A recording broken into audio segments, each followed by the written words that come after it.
have major breaking news. The birds that are falling from the sky, they're really not sick. I repeat, they're really not sick. In fact, the birds are simply playing an early April Fool's joke on human beings. It's true. It might sound crazy, but it's true. The birds are actually very, very happy. Being a bird, the new craze as a bird is when you fall to the earth and slam into something and die. That's cool. It's like the ultimate rush.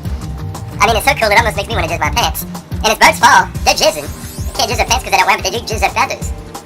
Otherwise, they wouldn't be little birds. Birds do jizz. And I can assure you that as they fall to earth, they are having a really good time. They're safe, they're happy, and it's just an April Fool's joke. So let somebody know. It's just an April Fool's joke. The birds got us this time. We got the bird, literally. We're falling! Gonna kick it up!